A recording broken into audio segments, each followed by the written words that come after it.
Across every continent, in every era, the vast majority of people live and die in quiet desperation, imprisoned not by chains of iron but by invisible shackles forged in the mind. Machiavelli understood this 5 centuries ago when he observed the courts of Florence. The prince who understood human nature could conquer kingdoms, but the individual who understood their own nature could conquer something far greater: themselves. You see, Machiavelli didn't write merely for princes and politicians. He wrote for anyone willing to see the world as it truly is, stripped of comforting illusions. And one of the harshest truths he understood was this: society conditions you to accept your station, to work without thinking, to consume without creating, to remain comfortable in your cage because the bars are painted gold. This is the silent contract of mediocrity, and billions sign it without ever reading the terms. But you're here because something inside you refuses to sign. You feel it, don't you? That gnawing sense that you were meant for more, that restlessness when you see others living the life you deserve, that anger when another month ends and you're still trapped in the same financial prison. Good. That feeling is your salvation if you know how to wield it. Over the next 40 minutes, we will not dispense shallow advice or motivational platitudes. We will surgically dissect the architecture of poverty and reconstruct the blueprint of prosperity. We will journey into Machiavelli's understanding of power and apply it to the battlefield you face every single day. The war for financial freedom. This is not comfortable knowledge. It will challenge beliefs you've held since childhood. It will demand you look at yourself with brutal honesty. But I promise you this: if you absorb what follows and act upon it, you will never see money, work, or yourself the same way again. Let us begin with a question that will disturb you. What if I told you that being broke has almost nothing to do with money? Poverty is not a bank account balance. Poverty is a mental operating system installed in childhood, running in the background of your consciousness, executing commands you never consciously chose. Think about this carefully. A child growing up in scarcity doesn't just learn that money is scarce. They learn that they are the kind of person who doesn't have money. They learn that wanting more is greedy, that rich people are corrupt, that struggle is noble, that someday, if they're lucky and work hard enough, maybe they'll get a little piece of the pie. These aren't just thoughts. They're the source code of your financial reality. Machiavelli observed that men are more easily deceived by general appeals than by specifics because generalities allow us to believe what we want to believe. And what most people want to believe is that their financial situation is caused by external circumstances, the economy, their boss, their education, their background. But this, the grand deception. Your external circumstances are the output of your internal programming. Consider the evidence. Lottery winners, athletes, entertainers, people who suddenly acquire millions without changing their internal programming. What happens? Within a few years, the vast majority are broke again. The money came in, but the poverty programming remained. They didn't know how to be wealthy. They only knew how to be temporarily rich. Conversely, immigrants arrive in new countries with nothing but the clothes on their backs, unable to speak the language, and within a generation build thriving businesses. The external circumstances were arguably worse, but the internal programming was different.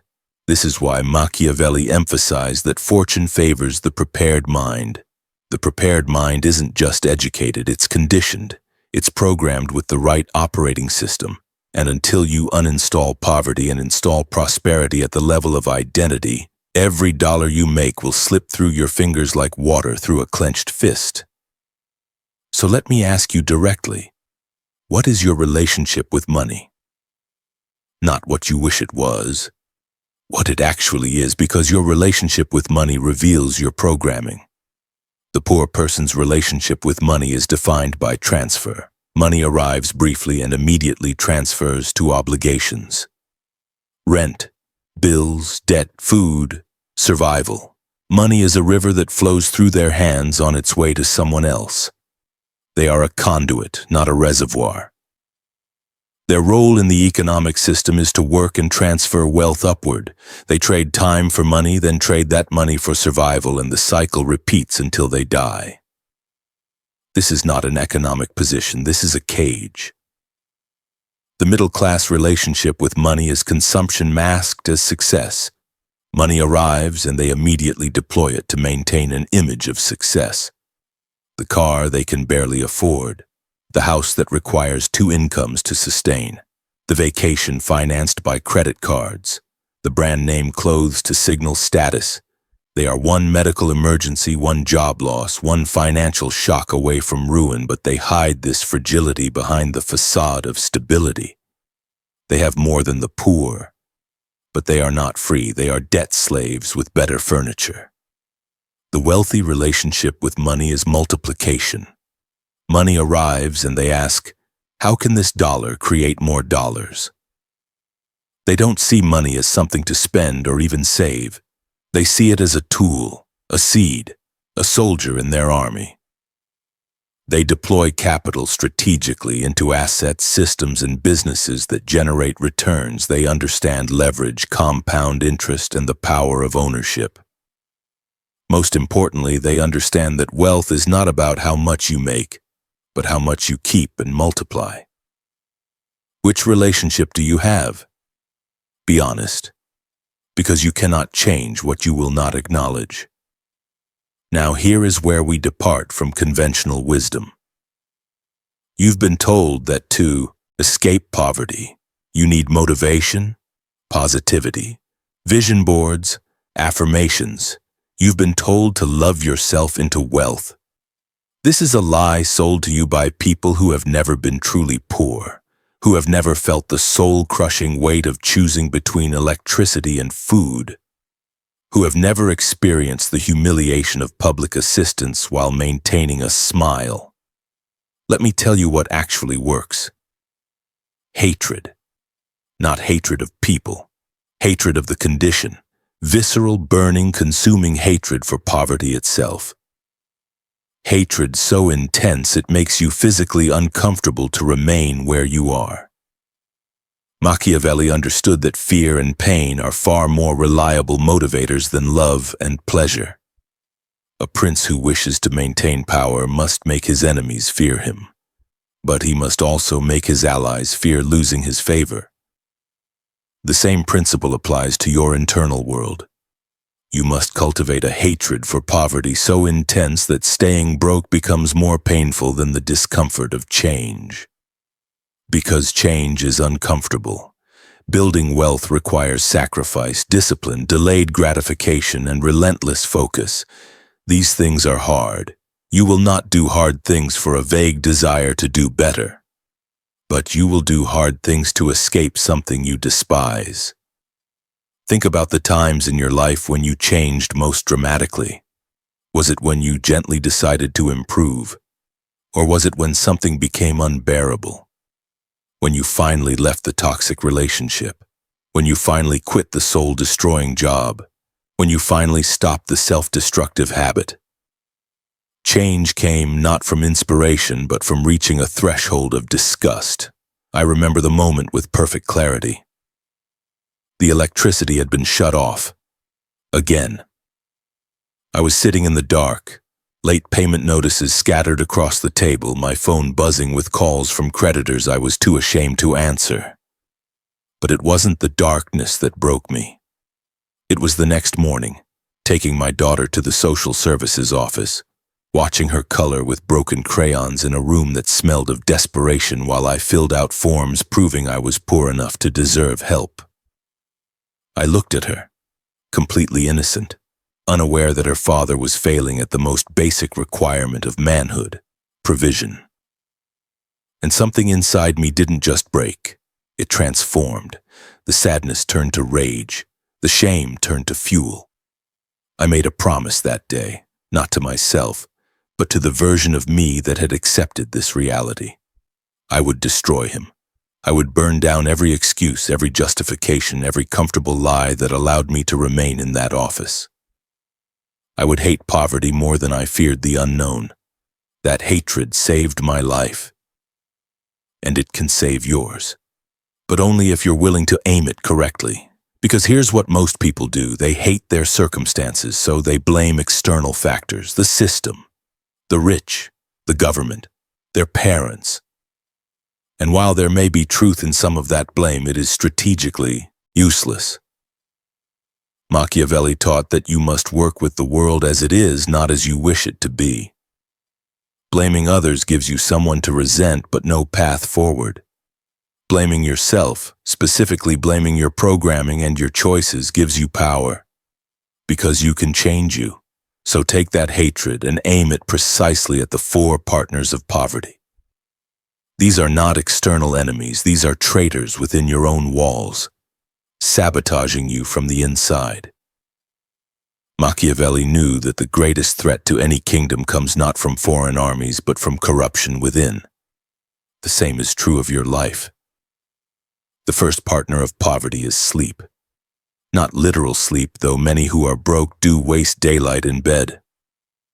I'm speaking of spiritual sleep, unconscious living, going through the motions, trading your one finite life for comfort and ease. Sleep is choosing the snooze button over the early morning opportunity. Sleep is choosing the couch over the side project. Sleep is choosing passivity over agency. Sleep whispers seductively, "You've worked hard, you deserve rest, just relax, someone else will handle it, your time will come." And you believe it because sleep feels like self-care. But it's not.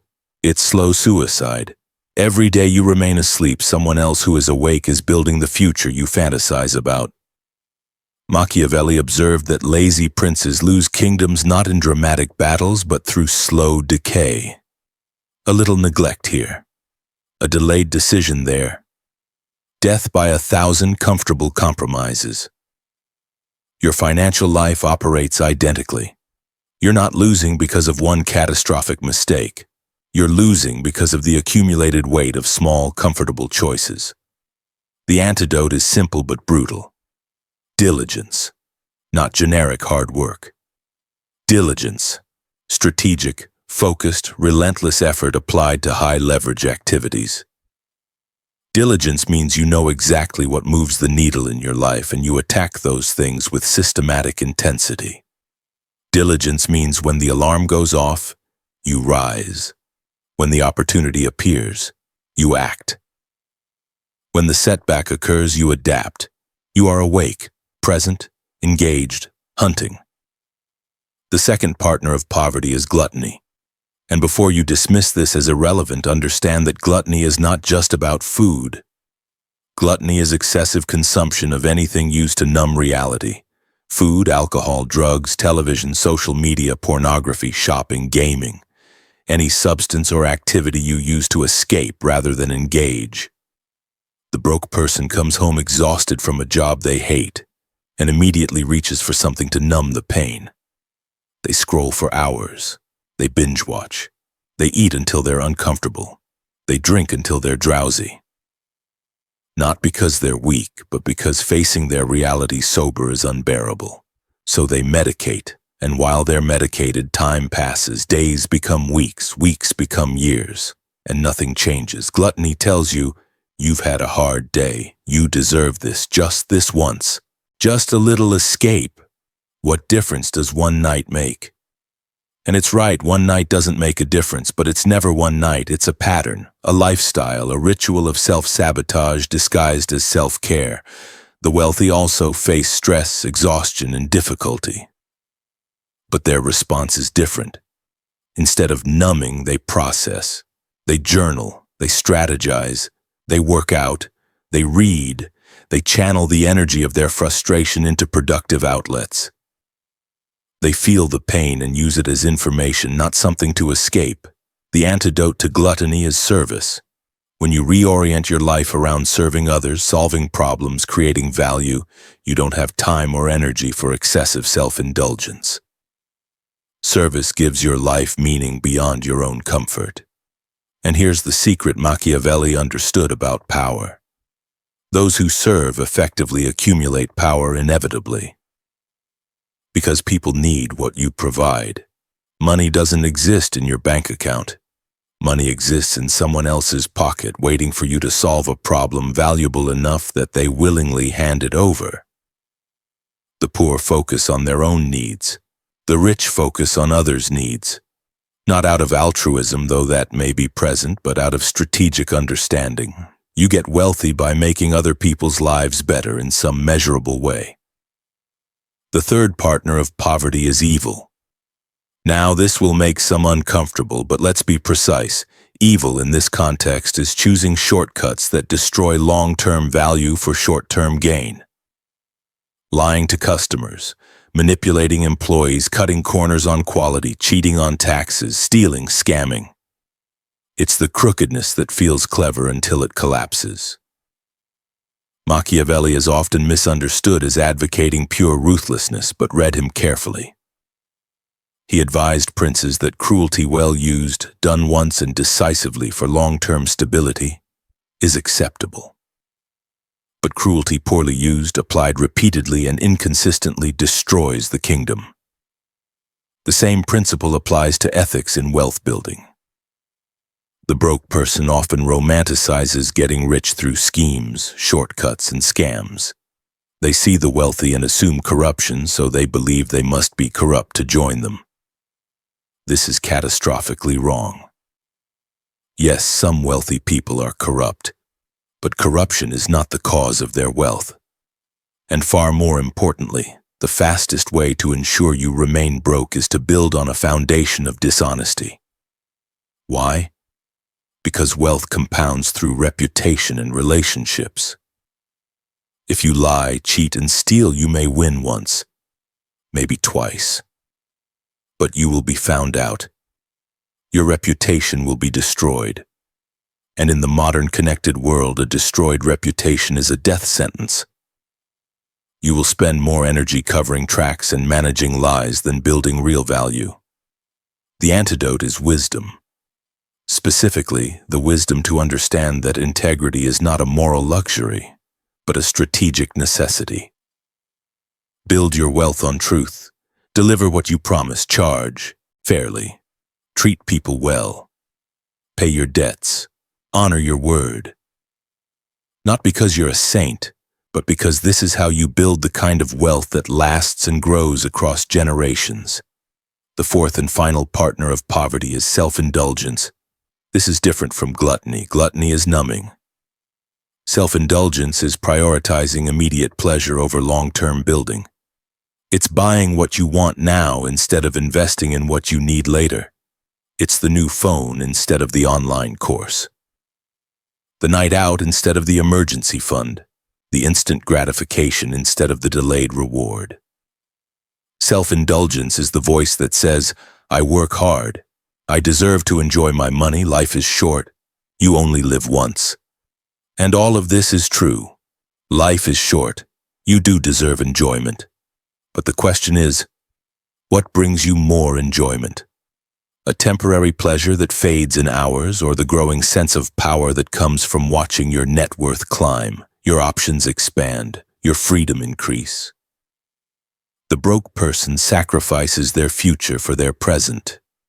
The wealthy person sacrifices their present for their future, understanding that a few years of focused sacrifice creates decades of abundance. This isn't about never enjoying life. It's about sequence. Build first, enjoy from the overflow. The antidote is business, not a job. Business. The systematic building of assets, systems, and entities that generate value independent of your direct labor. A job trades your time for money, which means your income has a ceiling, the number of hours you can work. Business multiplies your time through systems, people, and leverage. You create once, sell infinitely. You build once, earn repeatedly. This is where Machiavelli's understanding of power becomes directly applicable. A prince without an army must rely on others, which makes him weak. A prince with his own army has options, which makes him strong. An employee without assets must rely on an employer, which makes them vulnerable. A person with businesses and assets has options, which makes them powerful. We've now identified the enemy within: sleep, gluttony, evil, self-indulgence. These are the four horsemen of your financial apocalypse. They feel comfortable, justified, even righteous. But they guarantee your poverty. To escape, you must declare war on them. Not metaphorically, actually. Treat them as existential threats to everything you claim to want. Now I want you to pause and conduct an honest inventory. Which of these four has the strongest hold on you? Where are you most vulnerable? Because you cannot fight on all fronts simultaneously. Identify your weakest point and fortify it first. That's where your poverty is entering. We've spent this first portion deconstructing the architecture of poverty, exposing the mental programming and behavioral patterns that keep you trapped. You now understand that being broke is not a money problem, it's an identity problem, a programming problem, a choice problem, and choices are powerful because they can be changed. But understanding the problem is not enough. Diagnosis without treatment is just educated suffering. You can know everything I've shared and still remain exactly where you are if you don't apply the solution with equal intensity. So we now turn to something more potent, more demanding. The tactics and principles that don't just prevent poverty but actively construct wealth. This is no longer defense. This is offense, and offense requires a different kind of knowledge. Because here's what most people don't realize. Preventing poverty and building wealth are not the same skill. You can avoid the four partners of poverty and still remain middle class forever. Comfortable but not free, stable but not powerful. We're not here for comfortable, we're here for transformation. What follows now are the four partners of prosperity, but I must warn you, these are not tips. These are not hacks. These are fundamental reorientations of how you see yourself and your role in the economic ecosystem. If you apply these with the same intensity that poverty applied its lessons to you, you will become unrecognizable to your former self within 2 years. The first partner of prosperity is diligence, which we've touched upon, but now we go deeper. Diligence is not working hard. Every broke person I've ever known works hard. Diligence is working strategically on the right things with relentless consistency.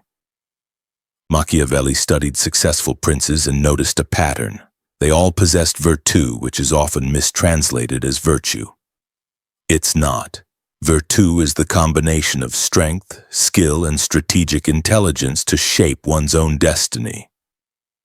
Financially, diligence means you have identified the 3 to 5 activities that directly create wealth in your life, and you attack those activities with systematic ferocity while ruthlessly eliminating everything else. For most people, this might be generating leads for your business, improving your high-income skill, creating valuable content, building relationships with decision-makers, and managing your cash flow. Everything else, all the busy work, the meetings that could be emails, the social obligations, the time-wasting activities you've convinced yourself are important, must be eliminated or delegated. Diligence is the courage to disappoint people in the short term to build something they can't even imagine in the long term. Here's what you do. Tonight, before you sleep, write down every activity you did today. Be honest. Tomorrow night, do it again. Do this for 1 week. At the end of the week, categorize each activity as either wealth-generating or wealth-consuming. Wealth-generating activities directly lead to money, skills, relationships, or assets. Everything else is wealth-consuming. Now look at your week. What percentage of your waking hours were spent on wealth-generating activities? For most people, it's less than 20%. The rest is consumed by obligation, distraction, and comfort. If you want to become wealthy, you need to invert this ratio. 70% wealth generating, 30% everything else. This is diligence. But diligence alone is not enough, because you can be diligent at the wrong things. You can be diligent at a job that will never make you wealthy. You can be diligent at a business model that doesn't scale. This is where the second partner enters. Service. Service is the master key to wealth that almost everyone misunderstands. They think service means being nice, being helpful, volunteering. That's charity, and charity is beautiful, but it's not what I'm discussing. Service in the economic sense means solving expensive problems for people who can pay to have them solved. Let me be very clear. No one becomes wealthy by accident, and no one becomes wealthy by focusing on themselves. Every dollar in existence is in someone else's possession right now. The only way that dollar enters your possession is if you provide something they value more than the dollar. This is the fundamental transaction of economics, and it never changes. The poor focus on what they need. I need money. I need a job. I need a break. The wealthy focus on what others need. What problem can I solve? What pain can I eliminate?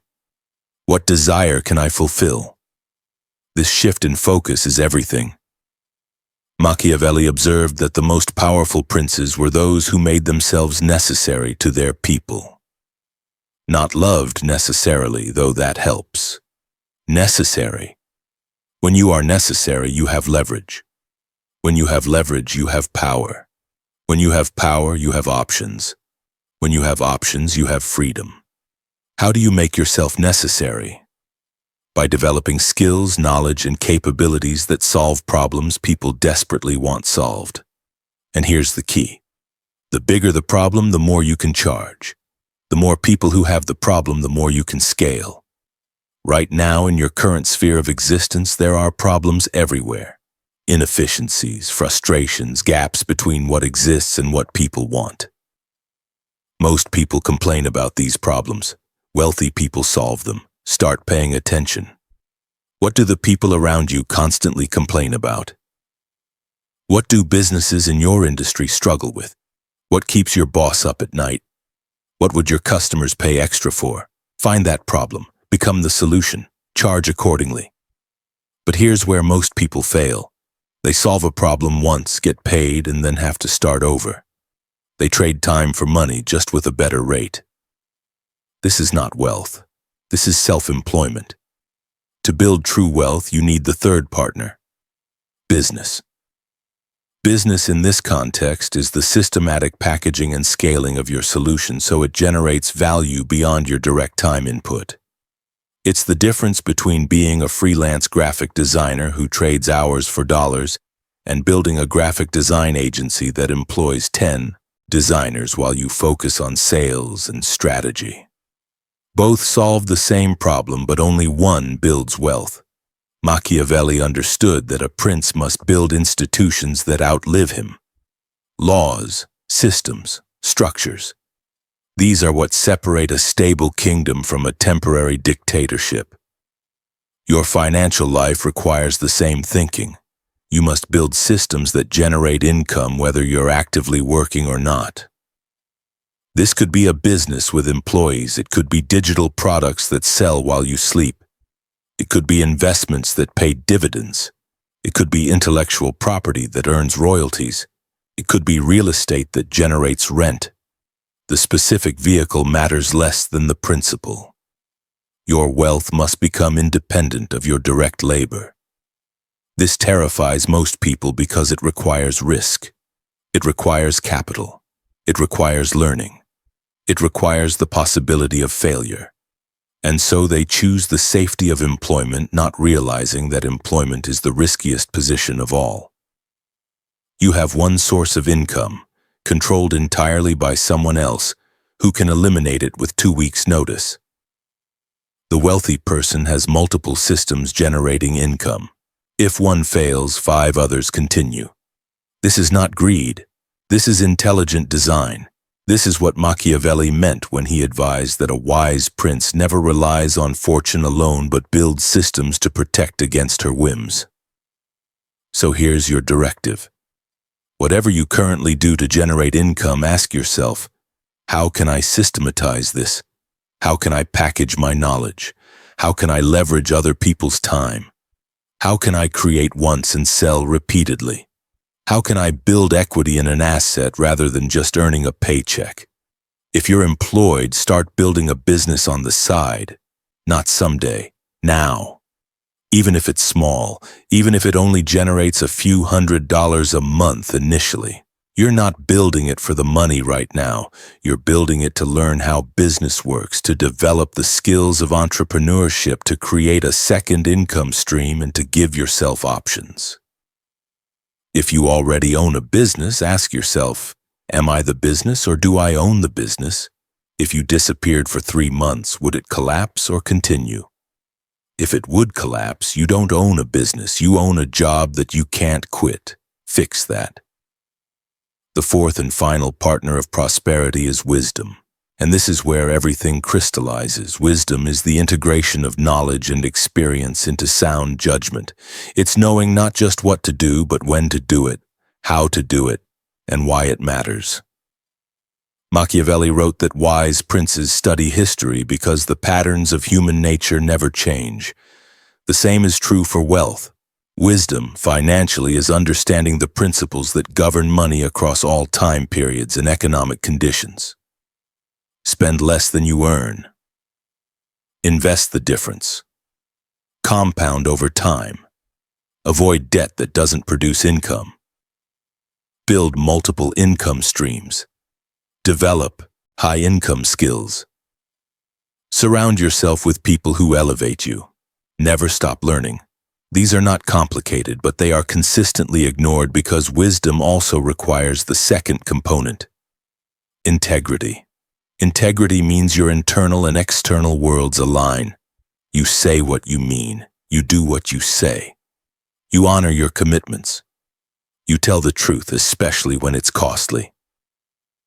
This feels weak to people who are desperate, who think that ruthlessness and deception are the paths to power. They are wrong. Here's why integrity is strategically superior to dishonesty. Reputation is your most valuable asset in the long term. In a world where information spreads instantly, where reviews are public, where your history follows you, a reputation for integrity is worth more than gold. People will pay extra to work with someone they trust. They will refer others. They will give you the benefit of the doubt when mistakes happen. They will partner with you on opportunities. Conversely, a reputation for dishonesty destroys opportunity. Even if you've changed, even if you've grown, the stain remains, and you will spend years trying to rebuild what you destroyed in moments of short-term thinking. Machiavelli advised that a prince should appear merciful, faithful, humane, religious, and upright, and actually be so, but with a mind so disposed that when the need arises, you can become the opposite. This is often quoted to justify deception, but read it carefully. He says you should actually be these things. The capacity for ruthlessness when necessary doesn't negate the necessity of integrity as your baseline. Build your wealth on solid ground. Create real value.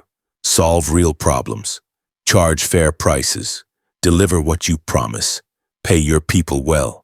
Treat your customers with respect. Honor your debts. Be someone people want to do business with not once but repeatedly. This is wisdom. And wisdom compounded over years creates wealth that isn't just large but stable, respected, and enduring. Now we arrive at the moment of decision. You've been given a framework. You understand the mental programming of poverty. You've identified the 4 partners of poverty that keep you trapped. You've learned the 4 partners of prosperity that build wealth. You know what to do. But knowledge without application is just entertainment. You can listen to this, feel inspired, nod along, and return to exactly the same life you had before you clicked play. This happens to 95% of people who consume content like this. They consume, they agree, they do nothing. Or you can be different. Here's what I want you to do, and this is not optional if you're serious. I want you to make a public commitment. Right now, in the comments below, I want you to type 5 words. I will never be broke again. Not I hope, not I want, not I'll try. I want a declaration, a line in the sand, a commitment witnessed by others that you will look back on years from now as the moment everything changed. Why public? Because private decisions are easy to break. When you declare something publicly, you create social accountability. You create a stake in the ground. You create a version of yourself that you must now live up to or live down from. Machiavelli understood that men are bound by their public commitments in ways they are not bound by their private thoughts.